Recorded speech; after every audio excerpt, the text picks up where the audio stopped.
Buenas tardes, mi nombre es Carlos Díaz y le voy a hablar sobre red extracomercio y red incomercio en todos. Red extracomercio.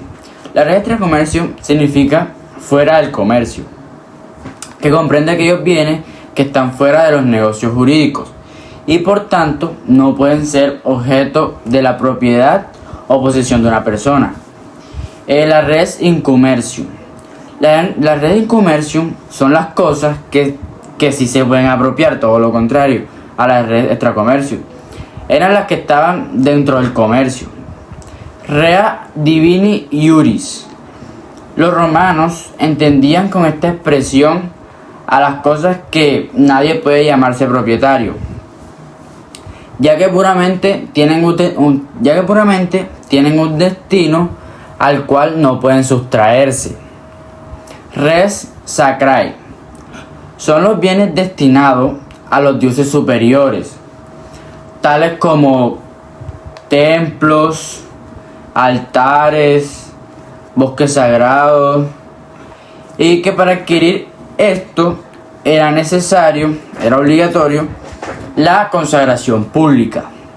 Rea religiosae.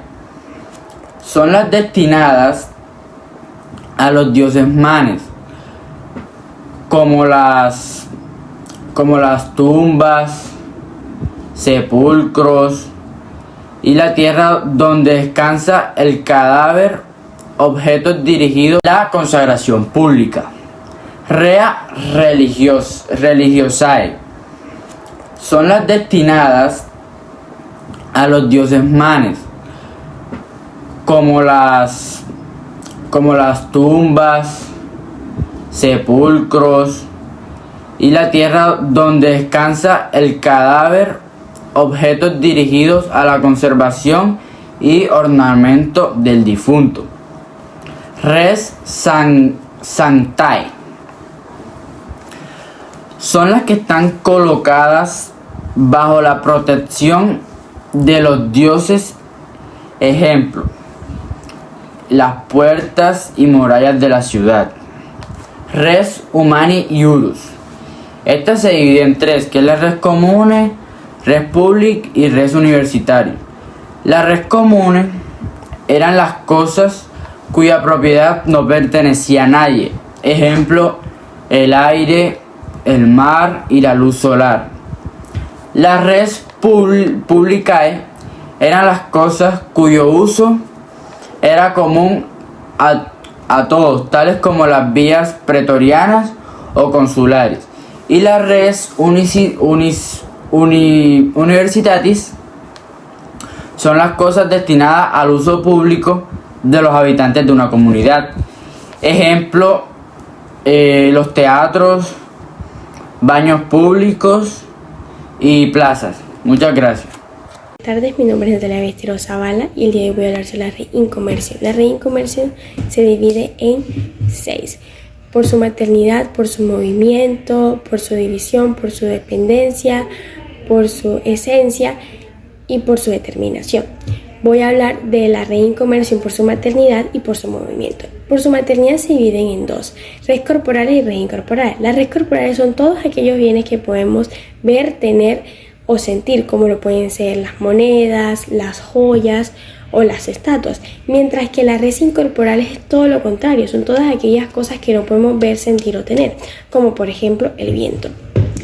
La red por movimiento se dividen en 2, bienes muebles y bienes inmuebles. Los bienes muebles son todas aquellas cosas que se pueden trasladar o se pueden mover sin efectuar un daño en ellos, como por ejemplo una moto o un carro, mientras que los bienes inmuebles son todo lo contrario, son todos aquellos bienes que no se les puede realizar un cambio, es decir, no se les puede realizar un traslado, como por ejemplo una casa o un apartamento o un terreno, ya que estos son bienes inmuebles y no fueron creados para realizar un cambio de un lugar a otro, ya que dicha estructura está generada para estar en un solo lugar.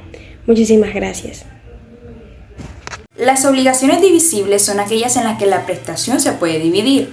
La indivisibilidad puede proceder de la voluntad de las partes, de los contrayentes o en su caso del testador o de la naturalidad del objeto, no haciendo falta, en este último caso, que sea absolutamente indivisible, sino que basta con que la prestación esté considerada en su unidad íntegra e indivisa.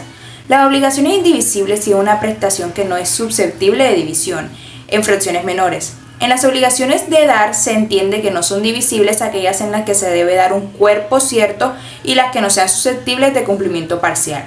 Las obligaciones de hacer son divisibles si se trata de la prestación de un número de días de trabajo, la ejecución de obras por unidades métricas u otro carácter análogo. En las obligaciones de no hacer la divisibilidad se debe decidir caso por caso. Las cosas consumibles son aquellas que se destruyen o desaparecen con su uso, ejemplo el dinero. Las cosas no consumibles son las que se pueden usar sin que se destruyan, el uso de un inmueble. El código en el texto legal no es lo suficientemente claro en diferenciar la consumibilidad y la fungibilidad. Han sido la doctrina y la jurisprudencia quienes se han ocupado de hacer la diferencia terminológica, ya que es claro que no todo bien fungible es consumible y todo bien infungible es no consumible. Las copias, el ejemplar de un libro, el número serial de grabados artísticos, etc. son bienes fungibles, pero no consumibles. La fungibilidad es un concepto relacional que no significa solamente que la cosa tenga el mismo valor económico que otra. Esta, además del valor económico, posee las mismas características y peculiaridades de la otra. Cuando una obligación tiene por objeto una cosa fungible, admite el cumplimiento por equivalencia, pero si la obligación tiene por objeto una cosa infungible, no admite el pago por equivalencia. Gracias. Buenas, mi nombre es Keini Sandrín González Díaz. Hoy vengo a hablar un poco sobre las cosas fungibles y las cosas no fungibles. Bueno, las cosas fungibles son las que pueden haber cosas de ellas similares o que se pueden reemplazar, como lo es el dinero, las libretas, el vino y los libros. Y las cosas no fungibles son las que no tienen reemplazo, o sea, es como algo que es particular e individual, como lo es una obra de arte, que una obra de arte, no tiene reemplazo, ya que esta puede ser una réplica o copiada. Y en las cosas fungibles son bienes perecedores no reemplazables, ya que en su producción no les permite particularizar cosas únicas. Y también son fungibles aquellos que tienen un poder liberatorio, como lo es el dinero, porque el dinero es una cosa fungible, porque se pueden sacar muchas réplicas y cosas de él. En cambio, no fungible es algo que no tiene como esa réplica, esa cosa, porque por más que saquen, siempre va a estar ahí. Buenas tardes, mi nombre es María Fernanda y el día de hoy le voy a hablar de las cosas principales y las cosas accesorias. Cosas principales y cosas accesorias.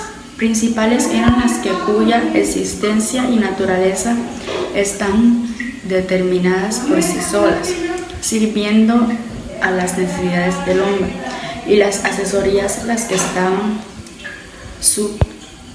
subordinadas o dependían de otra cosa principal, como el marco con respecto a un cuadro o a la piedra preciosa en la relación.